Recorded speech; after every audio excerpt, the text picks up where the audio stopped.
day 3 of the dacha needs to be commented on. There is a constant smell of chemicals, which either could be coolant, or it could be air conditioning, or it just could be something that someone's poured on the seat. And there's nothing really I can recommend about this car at all, apart from, well, nothing really. We've now come into the mountains. It's getting sort of very Dracula-esque, with a little bit of mist, and there are 8,000 brown bears in these hills. Let's hope we don't meet one. For me, this is one of the highlights of the trip. We've arrived in Transylvania, and behind me is Count Dracula's castle. The legend of Count Dracula originated here at Bran Castle, and just on first impressions, it really does conjure up the feelings of foreboding and evil goings-on. The nature of the tourists does nothing to allay my fears. Now, Bram Stoker's Count Dracula really did exist, and his name was Vlad the Impaler. And by all accounts, he too was a real pain in the neck.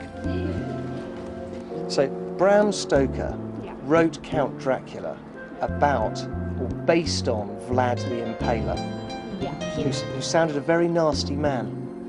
Yes, Vlad the Impaler was a very cruel man. He impaled a lot of traitors, the enemies, especially the Turks from the Ottoman Empire. But he wasn't a vampire. He was just the source of inspiration for Bram Stoker. So Vlad used to stay here, Yeah. right, and then on the checkpoint down there, Yeah. he used to charge 3% Yes. of all their monies, Yes. okay, to come into Transylvania. Yeah? Yeah. And if Perfect. somebody tried through without paying, he was impaled. Yeah. Oh, really? Sort of Yes. was deaf? Yes. Now, right in the middle of the courtyard is the wishing well. And like a lot of wishing wells in a lot of castles, there's a legend attached to it. Now, the legend for this one is that there's an old granny or an old woman who lives down the bottom of the well. You throw money in, and she runs out and collects it when you're not looking. So, be churlish not to, really. So here we go. Lovely. Buy yourself a ladder, darling. Now, just over there is a very large turret. On top of it is a wind horn, and this wind horn, as legend has it, again, when the wind blows it makes this very eerie noise, and the villagers are terribly afraid because the vampires then come out and suck them dry.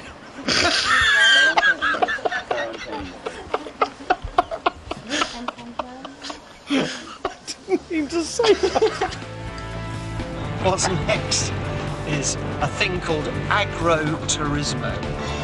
Basically, it means you stay with the peasants. The agroturismo is a Romanian speciality here in Transylvania, and basically it's a B&B where you can hone your rural skills. Well, when you first arrive at the agroturismo, you're roped into a little bit of work, and mine is to attempt to milk a cow. Here are the true. All right, lads. Bună ziua! Bună ziua! Is that right? Poftiți! How are you? God. So this is him, is it? Right. So what do I do now? Here? Lasă de jos. Who's there? Nici o problemă, că nu mai are. Nothing's happening. At all. Nothing's coming out. Feels incredibly dubious, this. No, it's not. You show. You show.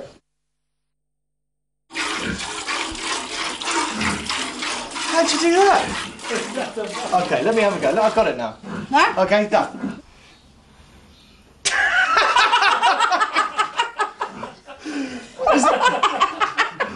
Is there a button you press? How do you do that? Oh, please. Oh, I got a dribble out then. Thank you very much. Asta e. Some things in life you just can't do.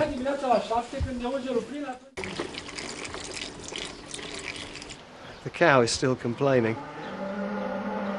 You hear that? Obviously tugged too hard, as they say in the trade.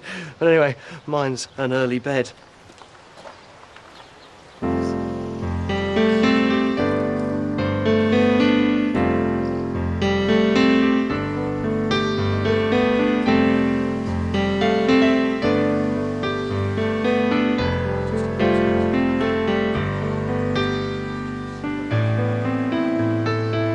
did, barring the odd earwig, spend a very nice night here at the agro-tourism. But if you do like your creature comforts, really think twice before you come here. But for me, actually, I really quite enjoyed it. And, well, I can show you the rooms, actually. Come and have a look.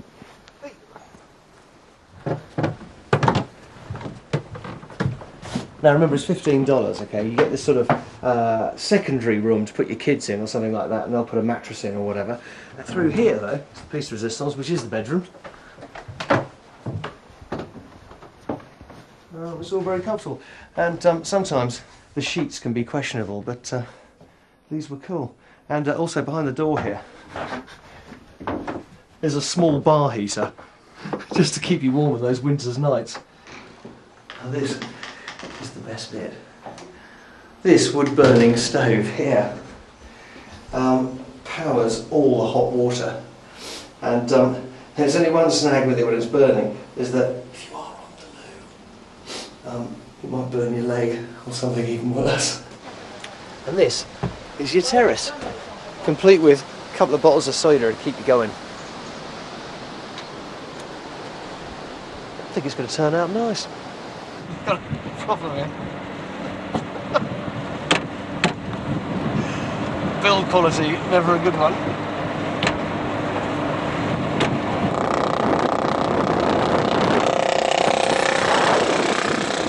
About an hour and a half still on the road. This medieval festival better be good.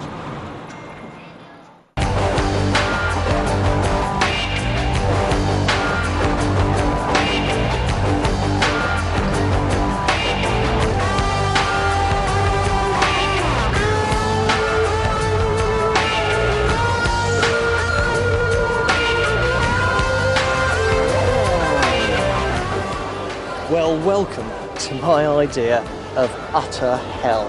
This is Siggy Schwara's medieval festival, and if you are a parent watching at home and wondering how your kids are going to turn out, please turn away now. This festival is supposed to celebrate art in Romania, but it seems to me the only artists around here are drunk ones.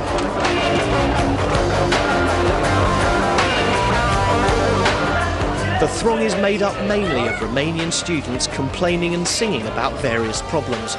Great fun, I guess, when you're 3 sheets to the wind, but for me, this place makes camping at the Glastonbury Festival seem a really fun thing to do. If you're 18 and feeling slightly rebellious, then good idea to come along. For the rest of us, there is absolutely nothing to recommend it.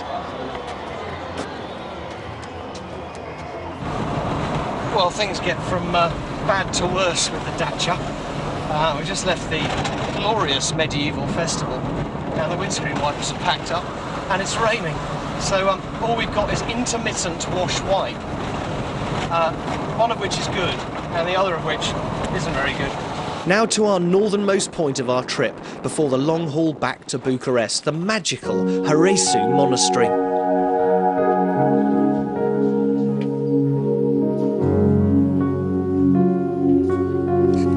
No idea what you're talking about. I have no idea what you're talking about. Do you want some money? 1000 de lei. Some lei? N-am și eu, domnule. You guys look, there you go, what's that? Domnul să-ți ajute, mama, la mulți ani cu sănătate.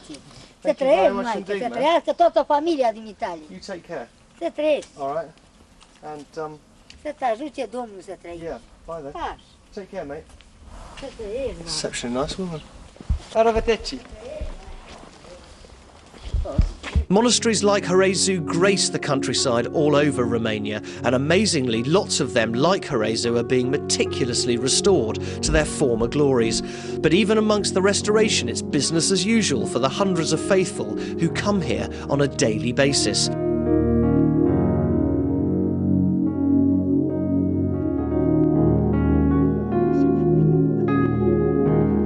Even a bumbling idiot like me feels some kind of peace and serenity in a place like this, and it really is worth the visit. The strange thing is the minute I leave the monastery, it stops raining. Perhaps I should take that as an omen.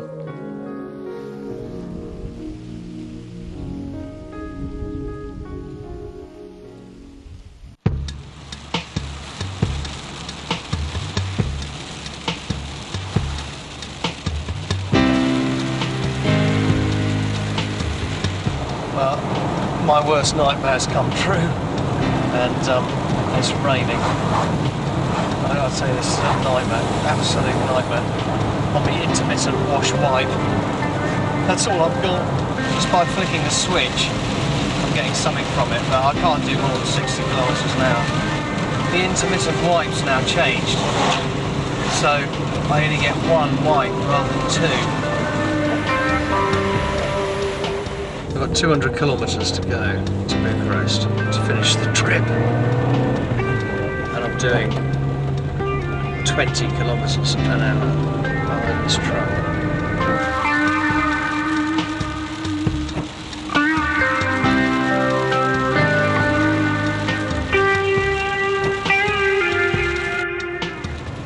Oh no! That was a dog, which I missed by about that much. It's the worst drive I've ever had. Well, we've made it. After all the trials and tribulations of the last 4 days driving in this country, we've made it back to Bucharest. Fantastic.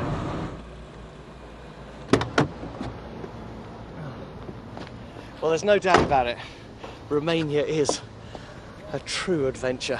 If you like lying by your sun lounger, don't come. But if you want a bit of excitement and see another side of life, then this is the place for you. And after all the nasty things I've said about the car, what do I really think about it? Well, I quite like the colour. Well, this is going to be the best bath I've ever had. Well, that's it for this week. Join me next time for another great drives.